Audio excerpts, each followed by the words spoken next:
ദൈവനാമത്തിന് മഹത്വമുണ്ടാകട്ടെ. എല്ലാ പ്രിയപ്പെട്ടവർക്കും ക്രിസ്തയേശുവിൻ്റെ നാമത്തിൽ സ്നേഹവന്ദനം. മനോഹരമായ ഒരു ശബദിൻ്റെ പ്രഭാതം വീണ്ടും ഒരിക്കൽ കൂടെ കാണുവാൻ പരിശുദ്ധനായ ദൈവം നമുക്കെല്ലാവർക്കും നൽകിയ വിലയേറിയ ഈ അവസരത്തെ ഓർത്ത് ഞാൻ ദൈവത്തെ സ്തുതിക്കുകയാണ്. കഴിഞ്ഞ ഓരോ മാസങ്ങളിലും അത്ഭുതകരമായി അതിശയകരമായി നമ്മെ പരിപാലിച്ച ദൈവത്തിന് നന്ദി കരേറ്റിക്കൊണ്ട് ഇന്ന് പകൽക്കാലം ദൈവത്തിൻ്റെ സന്നിധിയിൽ ദൈവത്തിൻ്റെ മുൻപാകെ ദൈവത്തെ ആരാധിപ്പാൻ, യേശുക്രിസ്തുവിൻ്റെ നാമത്തിൽ പിതാവായി ദൈവത്തെ ആരാധിച്ച് സന്തോഷിക്കുവാൻ, യേശുവിൻ്റെ വരവിന് വേണ്ടി തയ്യാറെടുക്കുവാൻ നമുക്ക് ലഭിച്ചിരിക്കുന്ന ഈ അവസരത്തെ ഓർത്ത് ഞാൻ ദൈവത്തെ സ്തുതിക്കുകയാണ്. കഴിഞ്ഞ 9 മാസക്കാലം എത്ര അതിശയകരമായിട്ടാണ് ഈ പ്രതിസന്ധിയുടെ താഴ്വരയിൽ ദൈവം നമ്മെ അവൻ്റെ കരങ്ങളിൽ വഹിക്കുവാൻ തക്കവണ്ണം ഇടയായത്.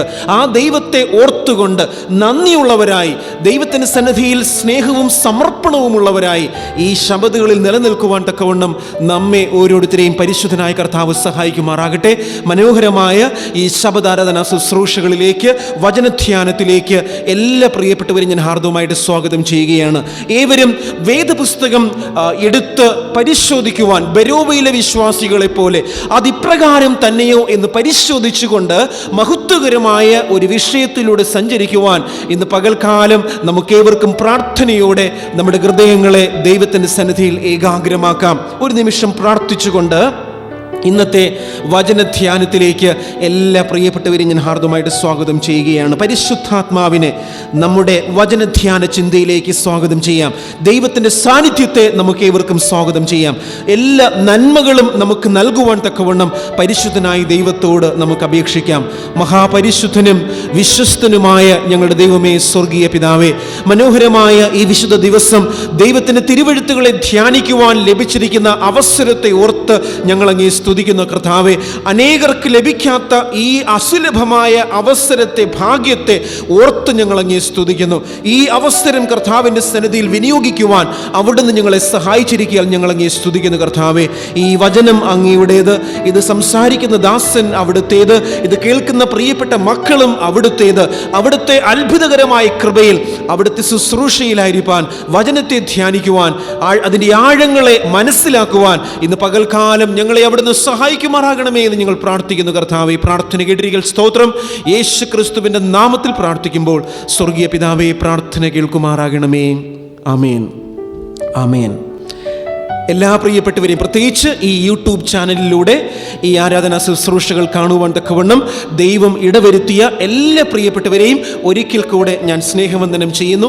എല്ലാ നന്മകളും, ദൈവികമായ സർവ്വ നന്മകളും നിങ്ങൾക്കും നിങ്ങളുടെ കുടുംബത്തിനും പരിശുദ്ധനായ കർത്താവ് ഈ നാളുകളിൽ നൽകുമാറാകട്ടെ എന്ന് ഞാൻ ആശംസിക്കുകയാണ്. കഴിഞ്ഞ നാളുകളിൽ ഞങ്ങളുടെ യൂട്യൂബ് ചാനലിലൂടെ എല്ലാ ശുശ്രൂഷകളും കാണുവാൻ തക്കവണ്ണം ഇടയായ എല്ലാവരെയും ഓർത്ത് ഞാൻ ദൈവത്തെ സ്തുതിക്കുകയാണ്.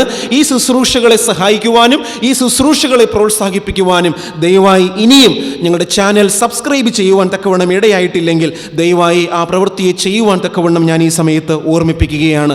അത് ഈ ശുശ്രൂഷ അനേകർക്ക് ഒരു പ്രചോദനം നൽകുകയും അനേകരുമായി പങ്കുവയ്ക്കുവാൻ തക്കവണ്ണം ഞങ്ങളെ ഓരോരുത്തരെയും സഹായിക്കുകയും ചെയ്യും. കഴിഞ്ഞ 5-6 മാസക്കാലമായി ഞങ്ങളുടെ ശുശ്രൂഷകളെ സഹായിച്ചു വരുന്ന എല്ലാ വിശ്വാസികളെയും, ലോകമെമ്പാടുമുള്ള എല്ലാ വിശ്വാസികളെയും ഈ സമയം ഓർത്ത് ഞാൻ നന്ദിയോടെ സ്മരിക്കുന്നു. തുടർന്നും ഞങ്ങളെ സഹായിക്കുക, ഞങ്ങളെ സപ്പോർട്ട് ചെയ്യുക, ഞങ്ങളുടെ ശുശ്രൂഷകൾക്ക് കൈത്താങ്ങായിരിക്കുക. ദൈവം നമ്മെ ഓരോരുത്തരെയും ധാരാളമായി ഈ നാളുകളിൽ അതിശയകരമായി അനുഗ്രഹിക്കുമാറാകട്ടെ എന്ന് ഞാൻ പ്രാർത്ഥിക്കുകയാണ്. ഇന്ന് പകൽക്കാലം വളരെ പ്രധാനപ്പെട്ട ഒരു പഠനത്തിലേക്ക്, ഒരു വചനധ്യാന ചിന്തയിലേക്ക് നാം ഓരോരുത്തരും പ്രാർത്ഥനാപൂർവം പ്രവേശിക്കുകയാണ്. എനിക്ക് വളരെയധികം ഇഷ്ടമുള്ള ഒരു വിഷയമാണ് ഞാൻ നിങ്ങളുമായി പങ്കുവയ്ക്കുന്നത്. കാരണം ഇന്ന് ഈ ലോകത്തിൽ നടക്കുന്ന സർവത്തിൻ്റെയും യഥാർത്ഥമായ ചിത്രത്തെ, യഥാർത്ഥമായ പോരാട്ടത്തിൻ്റെ മർമ്മങ്ങളെ നമുക്ക് ഇന്നത്തെ വചനചിന്തയിലൂടെ, പഠനത്തിലൂടെ മനസ്സിലാക്കുവാൻ തക്കവണ്ണം സാധിക്കും. അതുകൊണ്ടാണ് ഓരോ പ്രിയപ്പെട്ടവരും അവരവരുടെ ഭവനങ്ങളിലായിരുന്നു കൊണ്ട് ഈ വചനധ്യാനം കേൾക്കുവാൻ, കാണുവാൻ ഇടവരുന്നുവെങ്കിൽ നിങ്ങളുടെ വേദപുസ്തകങ്ങളെ കൈവശം എടുത്തുകൊണ്ട് ഞാൻ പറയുന്ന ഓരോ വാക്യങ്ങളും അത് അപ്രകാരം തന്നെയോ എന്ന് പരിശോധിക്കുവാൻ നമ്മെ ഓരോരുത്തരെയും ഇന്ന് പ്രഭാതത്തിൽ പരിശുദ്ധനായ കർത്താവ് ആഹ്വാനം ചെയ്യുകയാണ്. ഇന്ന് നാം ചിന്തിക്കുവാനായിട്ട് തിരഞ്ഞെടുത്തിരിക്കുന്ന വിഷയം എന്നത് ആരാണ് ഒരു അമാലേക്യൻ? Who is an Amalekite? ഒരു അമാലേക്യൻ എന്ന് വേദപുസ്തകം പറയുന്നത് ആരെക്കുറിച്ചാണ്? Who is an Amalekite? വളരെ പ്രധാനപ്പെട്ട ഒരു വചന ചിന്തയിലേക്കാണ് നാം ഇന്ന് സന്തോഷത്തോടെ, പ്രാർത്ഥനയോടെ, ഏകാഗ്രതയോടെ പ്രവേശിക്കുന്നത്. സഭാപ്രസംഗിയുടെ പുസ്തകം 1-ാം അധ്യായം അതിൻ്റെ 9-ാമത്തെ വാക്യത്തിൽ ഇപ്രകാരം വചനം പറയുന്നു. സഭാപ്രസംഗിയുടെ പുസ്തകം 1-ാം അധ്യായം 9-ാമത്തെ വാക്യം: ഉണ്ടായിരുന്നത് ഉണ്ടാകുവാനുള്ളതും ചെയ്തു കഴിഞ്ഞത് ചെയ്യുവാനുള്ളതും ആകുന്നു. സൂര്യന് കീഴിൽ പുതുതായി ഒന്നും ഇല്ല. ഇത് പുതിയത് എന്ന് പറയത്തക്കവണ്ണം വല്ലതും ഉണ്ടോ? നമുക്ക് മുൻപേ പണ്ടത്തെ കാലത്തെ തന്നെ അത് ഉണ്ടായിരുന്നു. ഇവിടെ ദൈവത്തിൻ്റെ വചനം ചോദിക്കുകയാണ്, ഭൂമിക്ക് കീഴെ നാം കാണുന്ന എല്ലാം പരിശോധിക്കുവാൻ തക്കവണ്ണം ഇടയായാൽ എന്തെങ്കിലും പുതുതായി ഉണ്ട് എന്ന് പറയുവാൻ തക്കവണ്ണം സാധിക്കുന്ന എന്തെങ്കിലും ഉണ്ടോ എന്ന് പരിശുദ്ധനായ ദൈവം ശലോമോനിലൂടെ നമ്മോട് ചോദിക്കുകയാണ്. Is there anything new under the heavens?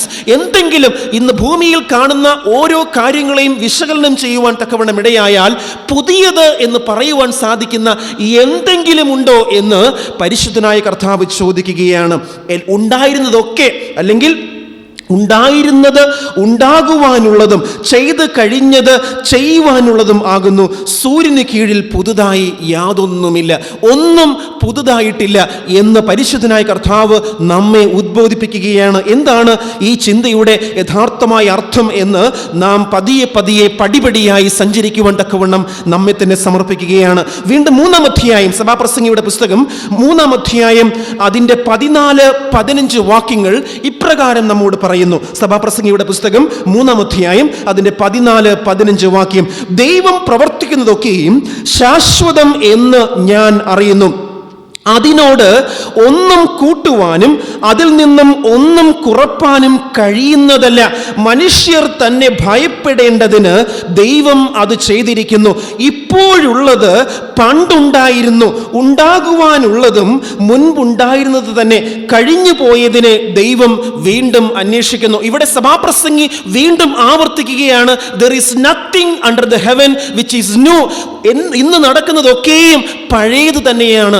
അതിൻ്റെ പുതിയ ആവിഷ്കാര ഭാവമാണ്, പുതിയ ആവിഷ്കാര തലങ്ങളിലൂടെ സാത്താൻ അതിനെ നമ്മുടെ മുൻപാകെ അവതരിപ്പിച്ചിരിക്കുകയാണ്. പണ്ടുണ്ടായിരുന്നതൊക്കെ തന്നെയാണ്. എപ്രകാരമാണോ സാത്താൻ ഈ ലോകത്തിൽ പ്രവർത്തിക്കുവാൻ തക്കവണ്ണം ഇടയായത്, അതൊക്കെ തന്നെ പുതിയ ലേബലുകളിൽ, പുതിയ ഭാവത്തിൽ, പുതിയ രൂപത്തിലും ചിന്തകളിലും ഇന്ന് നമ്മുടെ മുൻപാകെ അവതരിപ്പിച്ചിരിക്കുന്നു. ആയതിനാൽ ദൈവം നമ്മോട് പറയുകയാണ്, ഞാൻ അറിയാത്തതായി ഈ ഭൂമിയിൽ ഒന്നുമില്ല. എത്രത്തോളം കാര്യങ്ങൾ വഞ്ചനയെ പൊതിഞ്ഞ് പുതിയതാണ് എന്ന് നടിച്ച് ഈ ലോകത്തിൽ സാത്താൻ അവതരിപ്പിക്കുവാൻ തക്കവണ്ണം ഇടവന്നാലും സർവ്വതും എനിക്കറിയാം എന്ന വലിയ ഒരു സത്യത്തെ പരിശുദ്ധനായ കർത്താവ് നമ്മെ അറിയിക്കുകയാണ്. അതുകൊണ്ടാണ് ദൈവം ചോദിച്ചത്, ഇന്ന് ഭൂമിയിൽ നടക്കുന്ന സംഭവങ്ങളെ പരിശോധിക്കുവാൻ നാം ഇടയായാൽ ആർക്കെങ്കിലും ഇത് പുതിയത് എന്ന് പറയുവാൻ തക്കവണ്ണം സാധിക്കുമോ? എല്ലാം പഴയത് തന്നെ. അതിനെ പുതിയ ലേബലിൽ ഇന്ന് സാത്താൻ നമ്മുടെ മുൻപാകെ അവതരിപ്പിച്ചിരിക്കുന്നു. ദൈവത്തിൻ്റെ ജനത്തെ വഞ്ചനകളിൽ നിന്നും സംരക്ഷിക്കുക, ദൈവത്തിൻ്റെ ജനത്തെ അന്ധകാരത്തിൽ നിന്നും സൂക്ഷിക്കുക എന്ന അത്ഭുതകരമായൊരു ദൗത്യമാണ് വേദപുസ്തകം ഏറ്റെടുത്തിരിക്കുന്നത്. ഈ ഭൂമിയിൽ അന്ധകാരം കൊണ്ട് നിറഞ്ഞിരിക്കുന്നു. അധർമ്മം പെരുകും തോറും അനേകരുടെ സ്നേഹം തണുത്തു പോകും എന്ന് തിരുവെഴുത്തുകൾ നമ്മെ ഓർമ്മിപ്പിക്കുമ്പോൾ, അന്ധകാര നിബിഡമായ ഈ അന്ത്യകാല നാളുകളിൽ തൻ്റെ ജനത്തെ സൂക്ഷിക്കുവാൻ തക്കവണ്ണം വെളിച്ചമാകുന്ന വേദപുസ്തക വചനങ്ങളെ നമുക്ക് പരിശുദ്ധനായ കർത്താവ് നൽകിയിരിക്കുകയാണ്. അതുകൊണ്ടാണ് ഈ ഭൂമിയിൽ സംഭവിക്കുന്നതൊന്നും പുതിയതല്ല എന്ന് ദൈവം നമ്മെ ഓർമ്മിപ്പിക്കുവാൻ തക്കവണ്ണം ഇടയായി തീർന്നിരിക്കുന്നത്. എന്തൊക്കെ പഴയ നാളുകളിൽ സംഭവിക്കുവാൻ തക്കവണ്ണം ഇടയായോ അതിൻ്റെയൊക്കെയും തനി ആവർത്തനങ്ങളാണ് നാം ഇന്നും കണ്ടുകൊണ്ടിരിക്കുന്നത് എന്ന വസ്തുതകളിലേക്ക് നാം കടന്നു പോവുകയാണ്. യെശയ്യാവിൻ്റെ പുസ്തകം 46-ാം അധ്യായം, യെശയ്യാവിൻ്റെ പുസ്തകം 46-ാം അധ്യായം അതിൻ്റെ 8 മുതൽ 10 വരെയുള്ള വാക്യങ്ങളിൽ ഇപ്രകാരം പറയുന്നു: ഇത് ഓർത്ത് സ്ഥിരത കാണിപ്പീൻ, ദ്രോഹികളെ ഇത് മനസ്സിലാക്കുവിൻ, പണ്ടുള്ള പൂർവ്വ കാര്യങ്ങളെ ഓർത്തുകൊള്ളുവിൻ. God is reminding us. ദൈവം തന്റെ ജനത്തെ ഓർമ്മിപ്പിക്കുകയാണ്. Never forget the old paths, അല്ലെങ്കിൽ പണ്ടുള്ള പൂർവ്വ കാര്യങ്ങളെ നിങ്ങൾ ഒരിക്കലും മറന്നു പോകരുത്. പണ്ടുള്ള പൂർവ്വ കാര്യങ്ങളെ ഓർത്തുകൊള്ളുവിൻ. ഞാനല്ലാതെ വേറൊരു ദൈവമില്ല, ഞാൻ തന്നെ ദൈവം, എന്നെപ്പോലെ ഒരുത്തനുമില്ല. വീണ്ടും 10ാമത്തെ വാക്യത്തിൽ ദൈവം പറയുകയാണ്, ആരംഭത്തിങ്കൽ തന്നെ അവസാനവും പൂർവ്വകാലത്തു തന്നെ മേലാൽ സംഭവിപ്പാനുള്ളതും ഞാൻ പ്രസ്താവിക്കുന്നു. എൻ്റെ ആലോചന നിവൃത്തിയാകും, എൻ്റെ താല്പര്യമൊക്കെയും അനുഷ്ഠിക്കും എന്ന് ഞാൻ പറയുന്നു. ദൈവത്തിന് അറിയാത്തതായിട്ടൊന്നുമില്ല എന്ന യാഥാർത്ഥ്യത്തെ ദൈവത്തിൻ്റെ വചനം നമ്മെ ഓർമ്മിപ്പിക്കുകയും നമ്മെ ബോധ്യപ്പെടുത്തുകയും ചെയ്യുകയാണ്. ഈ ലോകത്തിൽ എന്തൊക്കെ സാത്താൻ ദൈവത്തിനെതിരായി ചെയ്യുവാൻ ഇടയായാലും അതിലൊന്നും ദൈവം ഒരിക്കലും സർപ്രൈസ് ആവുകയില്ല എന്ന വസ്തുതയെ ദൈവത്തിൻ്റെ ജനത്തെ ദൈവത്തിൻ്റെ വചനം ഓർമ്മിപ്പിക്കുകയാണ്. I will never be surprised because I know the end from the beginning. ആരംഭത്തിങ്കൽ തന്നെ അവസാനം അറിയുന്നവനായ ഞാൻ എന്ന് ദൈവം തന്നെ കുറിച്ച് നമ്മോട് പറയുവാൻ തക്കവണ്ണം ഇടയായി തീർന്നിരിക്കുന്നു. സർവ്വതും അറിയുന്ന ദൈവത്തിന് ദൈവത്തിൻ്റെ മക്കളോട് കരുണ തോന്നിയിട്ട് സർവ്വത്തെയും മുൻകൂട്ടി പരിശുദ്ധനായ ദൈവം നമ്മെ അറിയിക്കുവാൻ തക്കവണ്ണം ഇടയായി തീർന്നിരിക്കുന്നു. How privileged we are to be a child of God.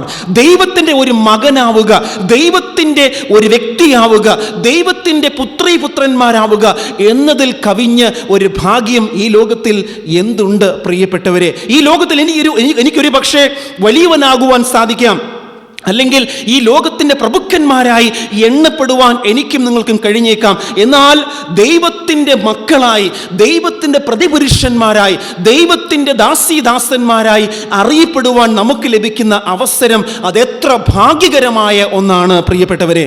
ആവർത്തന പുസ്തകം 29-ാമത്തെ അധ്യായം, ആവർത്തന പുസ്തകം 29-ാം അധ്യായം 28-ാമത്തെ വാക്യത്തിൽ വചനം പറയുന്നു, മറഞ്ഞിരിക്കുന്ന കാര്യങ്ങൾ നമ്മുടെ ദൈവമായ യഹോവയ്ക്കുള്ളതത്രേ, വെളിപ്പെട്ടിരിക്കുന്നവയോ നാം ഈ ന്യായപ്രമാണത്തിന്റെ സകല വചനങ്ങളും അനുസരിച്ച് നടക്കേണ്ടതിന് എന്നേക്കും നമുക്കും നമ്മുടെ മക്കൾക്കും ഉള്ളവയാകുന്നു. The secret things belongs to God and secret things are revealed to those who keep God's commandments, the Bible says. ദൈവത്തിൻ്റെ കൽപ്പനകൾ അനുസരിക്കുന്നവർക്ക് മറഞ്ഞിരിക്കുന്ന അത്ഭുതകരമായ മർമ്മങ്ങളെ ദൈവം വെളിപ്പെടുത്തുന്നു. So we are privileged to be a child of God. ദൈവത്തിൻ്റെ മക്കളാവുക എന്നതിൽ പരം ഒരു ഭാഗ്യം ഈ ലോകത്തിൽ നമുക്കാർക്കും ലഭിക്കുവാനില്ല. അല്ലെങ്കിൽ ബ്രിട്ടീഷ് രാജ്ഞിയുടെ മക്കളായിരിക്കുക, അമേരിക്കൻ പ്രസിഡന്റ് മകനായിരിക്കുക, മകളായിരിക്കുക, അതൊക്കെ ഈ ലോകത്തിന് സൗഭാഗ്യങ്ങളായി അനേകരും എണ്ണുവാൻ തക്കവണ്ണം ഇടയായി തീരാം. എന്നാൽ ഇവിടെ എല്ലാ സൗഭാഗ്യങ്ങളിലും ഏറ്റവും ശ്രേഷ്ഠമായതിനെ കുറിച്ച് ദൈവം പറയുകയാണ്, to be a child of God, ടു ബി a child of the most holy God, the creator God, the God of heavens and the earth.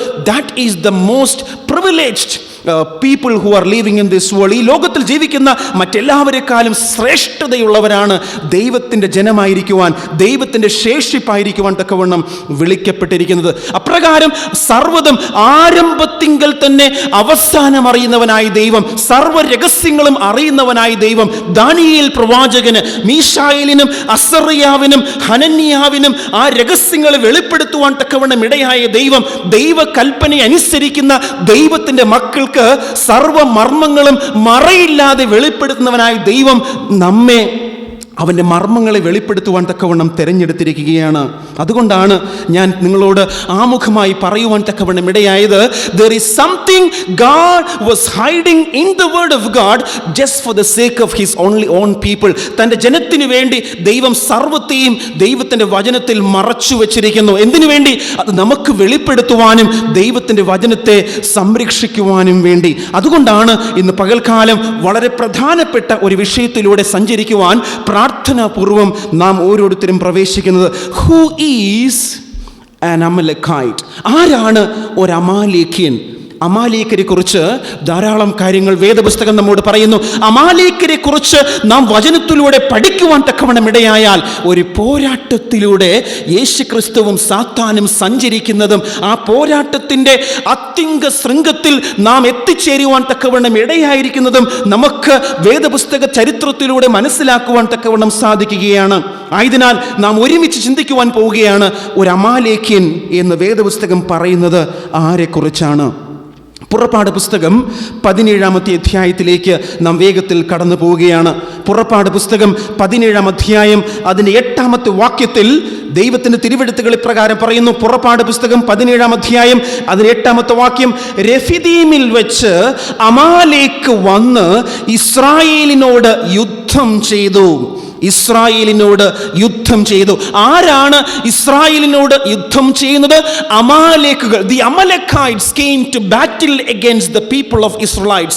ദൈവജനത്തിനെതിരായി, ദൈവത്തിൻ്റെ മക്കൾക്കെതിരായി രഫീദീമിൽ വെച്ച് അമാലേക്കുകൾ യുദ്ധം ചെയ്യുവാൻ തക്കവണ്ണം കടന്നു വന്നു. എന്താണ് ഈ വാക്യത്തിൻ്റെ പ്രസക്തി എന്നത് നാം ചിന്തിക്കേണ്ടത് വളരെ പ്രധാനപ്പെട്ട ഒരു കാര്യമാണ്. ദൈവം ഇസ്രായേൽ മക്കളെ മോശയിലൂടെയും അഹരോനിലൂടെയും വിടുവിച്ച് മിസ്രൈമിൽ നിന്നും വിടുവിച്ചു കൊണ്ടുവരികയായിരുന്നു. എന്നാൽ ആ വരുന്ന വഴിയാത്രയിൽ വെച്ച് യാതൊരു വിധമായ മുൻപരിചയവുമില്ലാത്ത, അല്ലെങ്കിൽ യുദ്ധം ചെയ്തോ പോരാട്ടം നടത്തിയോ എതിരിട്ടോ ഒരു പരിചയവുമില്ലാതിരുന്ന ഇസ്രായേൽ മക്കളോട് പോരാട്ടം നടത്തുവാൻ, യുദ്ധം ചെയ്യുവാൻ ആദ്യമായി ഇറങ്ങി പുറപ്പെട്ട ഒരു ജനമായിരുന്നു അമാലേക്കുകൾ എന്ന വസ്തുത ദൈവം നമ്മെ ഈ വചനത്തിൽ ഓർമ്മിപ്പിക്കുകയാണ്. That was the very first war of the Amalekites.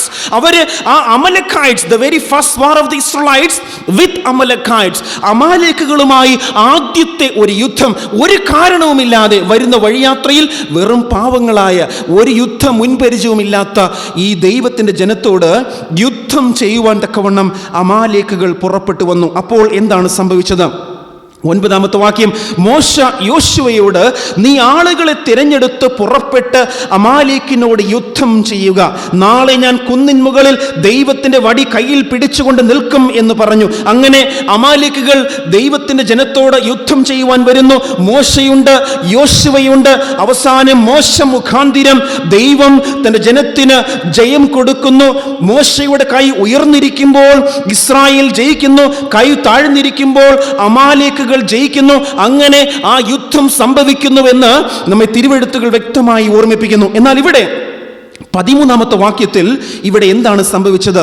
യോശുവ അമാലേക്കിനെയും അവന്റെ ജനത്തെയും വാളിന്റെ വായ്ത്തലയാൽ തോൽപ്പിച്ചു. മോശയുടെ സഹായത്താലും ദൈവിക നന്മകളാലും ദൈവിക കൃപകളാലും യോശുവ അമാലേക്കിനെയും അവന്റെ ജനത്തെയും വാളിന്റെ വായ്ത്തലയാൽ തോൽപ്പിച്ചു. 14-ാമത്തെ വാക്യം, യഹോവ മോശയോട്, നീ ഇത് ഓർമ്മയ്ക്കായിട്ട് ഒരു പുസ്തകത്തിൽ എഴുതി യോശുവയെ കേൾപ്പിക്കുക. എന്താണ് ഓർമ്മയ്ക്കായി പുസ്തകത്തിൽ എഴുതി യോശുവയെ കേൾപ്പിക്കുവാൻ ദൈവം പറയുവാനിടയായ വസ്തുത? ഞാൻ അമാലേക്കിന്റെ ഓർമ്മ ആകാശത്തിന്റെ കീഴിൽ നിന്ന് അശേഷം മായ്ച്ചു കളയും എന്ന് കൽപ്പിച്ചു. ഒരു പ്രത്യേക നിർദ്ദേശം മോശ മുഖാന്തിരം യോശുവയെ അറിയിക്കുവാൻ തക്കവണ്ണം യഹോവയായ ദൈവം എഴുതി നൽകുകയാണ്. എന്തായിരുന്നു എഴുതി നൽകുവാൻ തക്കവണ്ണം ഇടയായത്? ഞാൻ ആരുടെ ഓർമ്മ? അമാലേക്കിന്റെ ഓർമ്മ ആകാശത്തിന്റെ കീഴിൽ നിന്ന് അശേഷം മായ്ച്ചു കളയും എന്ന് യഹോവയായ ദൈവം മോശ മുഖാന്തിരം പറയുവാൻ തക്കവണ്ണം ഇടയായി തീർന്നു. Why God? എന്തുകൊണ്ടാണ് അപ്രകാരം ഒരു ജനത്തിന്റെ, ഒരു ജനസമൂഹത്തിന്റെ, ഒരു തലമുറയുടെ, ഒരു ജീവിത സാഹചര്യത്തിൽ കഴിയുന്ന ജനത്തിന്റെ ഓർമ്മയെ, അവരെ അശേഷം നശിപ്പിക്കും എന്ന് ദൈവം അമാലേക്കുകളെ കുറിച്ച് മോശ മുഖാന്തിരം യോശുവയോട് പറയുവാൻ എന്താണ് കാരണം? We need to understand why did God say that? എന്തുകൊണ്ടാണ് ദൈവം അത് പറയുവാൻ ഇടയായത്? ഞാൻ അമാലേക്കുകളുടെ ഓർമ്മയെ നിശേഷം നശിപ്പിക്കും, അവരെ തുടച്ചു മാറ്റും എന്ന് ദൈവം പറയുവാൻ എന്താണ് കാരണം? നാം അത് ചിന്തിക്കേണ്ടത് വളരെ അത്യാവശ്യമായ ഒരു കാര്യമാണ്. അതിനു മുൻപേ we need to know who are these Amalekites. ആരാണ് ഈ അമാലേക്കുകൾ? ആരെയാണ് ഈ അമാലേക്കുകൾ എന്ന പദം കൊണ്ട് ദൈവത്തിന്റെ വചനം സൂചിപ്പിക്കുന്നത് എന്ന് നാം മനസ്സിലാക്കേണ്ടത് വളരെ അത്യാവശ്യമാണ്. Let's go to the book of Genesis chapter 36. ഉൽപ്പത്തി പുസ്തകം 36 അധ്യായത്തിൽ നമുക്ക് അവിടെ ദൈവം അമാലേക്കുകൾ ആരാണെന്ന് ബോധ്യപ്പെടുത്തുകയാണ്. We are going from one Bible text to another to prove what God is showing us the end from the beginning. ദൈവം അത്ഭുതകരമായ അന്ത്യത്തെ, അവസാനത്തെ ഈ തിരുവെഴുത്തുകളിലൂടെ പടിപടിയായി നമ്മെ ബോധ്യപ്പെടുത്തുകയാണ്. എന്താണ് ഈ അമാലേക്കുകളെ കുറിച്ച്, ആരാണ് ഈ അമാലേക്കുകൾ എന്ന് തിരുവെഴുത്തുകൾ നമ്മോട് ഇപ്രകാരം പറയുന്നു. 36 അധ്യായം ഉൽപ്പത്തി പുസ്തകം അതിൻ്റെ 1 വാക്യം, എദോം എന്ന യേശാവിൻ്റെ വംശപാരമ്പര്യമാവിത്. അപ്പൊ യേശാവ് ആരായിരുന്നു? നമുക്ക് എല്ലാവർക്കും അറിയാം. യേശാവ് യാക്കോബിന്റെ സഹോദരനായിരുന്നു, അല്ലെങ്കിൽ യാക്കോബിന്റെ സഹോദരനായ യേശാവിന്റെ വംശപാരമ്പര്യത്തെക്കുറിച്ച് 36 അധ്യായം ഉൽപ്പത്തി പുസ്തകം നമ്മോട് പറയുകയാണ്. ഇവിടെ 4 വാക്യത്തിൽ വചനം പറയുന്നു, ആദാ അല്ലെങ്കിൽ അവൻ ധാരാളം സ്ത്രീകളെ പരിഗ്രഹിക്കുവാൻ ഇടയായി, ധാരാളം സ്ത്രീകളെ വിവാഹം കഴിക്കുവാൻ തക്കവണ്ണം ഇടയായി. അതിൽ ഒരു സ്ത്രീയായ ആദാ, 4 വാക്യം പറയുന്നു, ആദാ യേശാവിന് എലീഫാസിനെ പ്രസവിക്കുവാൻ തക്കവണ്ണം ഇടയായി. 10 വാക്യം, യേശാവിൻ്റെ പുത്രന്മാരുടെ പേരുകൾ ഇവ. യേശാവിൻ്റെ ഭാര്യയായ ആദയുടെ മകൻ എലീഫാസ്, യേശാവിൻ്റെ ഭാര്യയായ ബസമത്തിൻ്റെ മകൻ രയൂവേൽ. എലീഫാസിൻ്റെ പുത്രന്മാർ തേമാൻ, ഓമാർ, സേഫോ, ഗദ്ദാം, കെനസ്. വീണ്ടും 12 വാക്യം പറയുന്നു, തിമ്ന എന്നവൾ യേശാവിൻ്റെ മകനായ എലീഫാസിൻ്റെ വെപ്പാട്ടിയായിരുന്നു. അപ്പോൾ ആരാണ് എലീഫാസ്? ദൈവത്തിന്റെ വചനം പറയുന്നു, എലീഫാസ് യേശാവിന്റെ മകനായിരുന്നു. എലീഫാസിന്റെ ഭാര്യ എന്ന് പറയുവാൻ കഴിയില്ല, അവന്റെ വെപ്പാട്ടിയായിരുന്നു. ആര്? തിമ്ന എന്ന് പേരുള്ള ഒരു സ്ത്രീ. ഇവർക്ക് ഉണ്ടായ ഒരു മകന്റെ കുറിച്ച് വചനം പറയുന്നു. അവൾ ആരായി? അവൾ തിമ്ന എന്ന എലീഫാസിന്റെ വെപ്പാട്ടിയായവൾ എലീഫാസിന് അമാലേക്കിനെ പ്രസവിച്ചു. ഏതാ വാക്യം? 12 വാക്യം പറയുന്നു, അവൾ തിമ്ന എന്ന സ്ത്രീ, വെപ്പാട്ടിയായ സ്ത്രീ, യേശാവിന്റെ മകനായ എലീഫാസിന് അമാലേക്കിനെ പ്രസവിക്കുവാൻ തക്കവണ്ണം ഇടയായി തീർന്നു. അപ്പൊ നമുക്ക് മനസ്സിലായി ആരാണ് വാസ്തവത്തിൽ അമാലേക്കുകൾ, അല്ലെങ്കിൽ അമാലേക്യർ എന്നറിയപ്പെടുന്ന ജനങ്ങൾ ആരാണ്? അവർ ആരായിരുന്നു? യേശാവിന്റെ അല്ലെങ്കിൽ യാക്കോബിന്റെ, ഇസ്രായേൽ എന്ന് പിൽക്കാലത്ത് അറിയപ്പെടുവാനിടയായ യാക്കോബിന്റെ സഹോദരനായ യേശാവിന്റെ മകന്റെ മക്കളുടെ തലമുറയെയാണ് അമാലേക്കുകൾ എന്ന് വേദപുസ്തകം വിളിച്ചു പറയുന്നത്. അതായത് ഇസ്രായേലിന്റെ സഹോദരന്മാരാണ്, അല്ലെങ്കിൽ ഇസ്രായേലായ യാക്കോബിന്റെ സഹോദരനായ യേശാവിന്റെ മകനായ എലീഫാസിന്റെ സന്തതികളെയാണ് അമാലേക്കുകൾ എന്ന് ദൈവത്തിന്റെ വചനം വിളിക്കുവാൻ തക്കവണ്ണം ഇടയായി തീർന്നിരിക്കുന്നത്. ഈ അമാലേക്കുകൾ ആരായിരുന്നു എന്ന് നമ്മൾ വചനം വ്യക്തമായി ബോധ്യപ്പെടുത്തിയിരിക്കുന്നു. ഇവിടെ ഇവർ എങ്ങനെയാണ് ഉണ്ടായത്?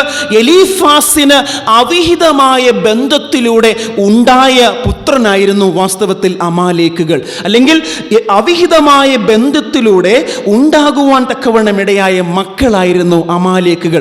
അവർ യാക്കോബിന്റെ അല്ലെങ്കിൽ യേശാവിന്റെ കൊച്ചുമക്കളായിരുന്നു. അവരോട് തലമുറയായി എനിക്ക് വിരോധമുണ്ട് എന്നും അവരുടെ ഓർമ്മയെ, അങ്ങനെയായിരിക്കുന്ന അവരുടെ ഓർമ്മയെ ആകാശത്തിന്റെ കീഴിൽ നിന്നും അവരുടെ ഓർമ്മയെ അശേഷം മായ്ച്ചു കളയും എന്നും യഹോവയായ ദൈവം മോശ മുഖാന്തിരം യോശുവയിലൂടെ അറിയിക്കുവാൻ തക്കവണ്ണം ഇടയായി തീർന്നിരിക്കുന്നു. പുറപ്പാട് പുസ്തകം 17 അധ്യായം അതിൻ്റെ 16 വാക്യത്തിൽ ദൈവത്തിന്റെ വചനം പറയുകയാണ്, യഹോവയ്ക്ക് അമാലേക്കിനോട് തലമുറയായി യുദ്ധം ഉണ്ട് എന്ന് പറഞ്ഞു. യുദ്ധമുണ്ട്. ആരോട്? അമാലേക്കിനോട് തലമുറയായി യുദ്ധമുണ്ട്. ഇവിടെ മലയാളം പരിഭാഷയിൽ കാണാത്ത ഒരു പ്രത്യേകത കിങ് ജെയിംസ് വേർഷനിൽ ഈ വാക്യത്തിൽ കാണുവാൻ തക്കവണ്ണം സാധിക്കും. നിങ്ങളുടെ കൈവശം കിങ് ജെയിംസ് വേർഷൻ ബൈബിൾ ഉണ്ടെങ്കിൽ അതിൻ്റെ മാർജിനിൽ ഒരു ചെറിയ എക്സ്പ്ലനേഷൻ എഴുതി കാണുവാൻ തക്കവണ്ണം ഇടയായി തീർന്നിട്ടുണ്ട്. എന്താണെന്ന് അറിയാമോ?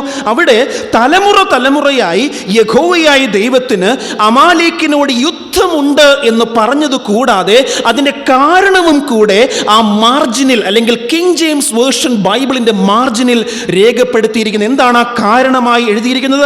ആ കാരണത്തെ പരിഭാഷയിൽ മലയാളത്തിൽ രേഖപ്പെടുത്തുവാൻ തക്കവണ്ണം ഇടയായില്ല. എന്താണ് അവന്, അല്ലെങ്കിൽ യഹോവയായ ദൈവത്തിന് അമാലേക്കിനോട് തലമുറയായി യുദ്ധമുണ്ടാകുവാനുള്ള കാരണം എന്തായിരുന്നു? Because the marginal explanation is saying, because the hand of Amalek is against the very throne of the Lord. Because the hand of the Amalek is against the very throne of the Lord. ദൈവത്തിന്റെ സിംഹാസനത്തിന് എതിരായിരുന്നു അമാലേക്കുകളുടെ കൈകൾ, അല്ലെങ്കിൽ അവരുടെ ചിന്തകൾ, അവരുടെ സ്വാധീനങ്ങൾ, അവരുടെ താല്പര്യങ്ങൾ, ഇഷ്ടങ്ങൾ, ആഗ്രഹങ്ങൾ. ഇതൊക്കെ ദൈവത്തിൻ്റെ സിംഹാസനത്തിന് എതിരായിരുന്നു. അതുകൊണ്ടാണ് യഹോവയായ ദൈവത്തിന് അമാലേക്കുകളോട് തലമുറയായി യുദ്ധമുണ്ട് എന്ന വിലയേറിയ വസ്തുതയെ യോശുവയോട് മോശ മുഖാന്തരം അറിയിക്കുവാൻ തക്കവണ്ണം ദൈവം ഇടയായത്. സംഖ്യാപുസ്തകം 24 അധ്യായം അതിൻ്റെ 20 വാക്യത്തിൽ വചനം പറയുന്നു, അവൻ അമാലേക്കിനെ നോക്കി സുഭാഷിതം ചൊല്ലിയത്, അമാലേക്ക് ജാതികളിൽ മുമ്പൻ, അവന്റെ അവസാനമോ നാശം അത്രേ. എന്താണ് അമാലിനെ കുറിച്ച് പറഞ്ഞത്? അമാലേക്ക് ജാതികളിൽ മുമ്പൻ, അവൻ ജാതികളിൽ മുൻപൻ. ഇംഗ്ലീഷിൽ പറയുന്നു Amalek was the first of the nations. എന്താണ് ആ ഒരു പദപ്രയോഗത്തിലൂടെ ദൈവം അർത്ഥമാക്കുന്നത്? കാരണം ദൈവജനത്തെ ആദ്യം ആക്രമിച്ച, അല്ലെങ്കിൽ ദൈവത്തിന്റെ ജനം മിസ്രൈമിൽ നിന്നും പുറപ്പെട്ടു വന്നപ്പോൾ അവരെ ആക്രമിച്ച് കീഴ്പ്പെടുത്തുവാൻ ആദ്യം തുനിഞ്ഞിറങ്ങിയവർ ആരായിരുന്നു? ഇറ്റ് വാസ് ദി അമലക്കൈറ്റ്സ്, അല്ലെങ്കിൽ അമാലേക്യരാണ്. അപ്രകാരം ജാതികളിൽ മുമ്പനായി, they were the first of all the nations to came to attack these people of Israelites. ദൈവജനത്തെ ആക്രമിച്ച് കീഴ്പ്പെടുത്തുവാനും അവരെ തുരത്തുവാനും നശിപ്പിക്കുവാനും ഈ ലോകത്തിൽ ആദ്യമായി വാളെടുക്കുന്നത് അമാലേക്കുകളാണ് എന്ന് ദൈവത്തിന്റെ തിരുവെഴുത്തുകൾ നമ്മോട് പറയുന്നു. ആവർത്തന പുസ്തകം 25 അധ്യായം, ആവർത്തന പുസ്തകം 25 അധ്യായം അതിൻ്റെ 18-19 വാക്യങ്ങൾ ഇപ്രകാരം പറയുന്നു.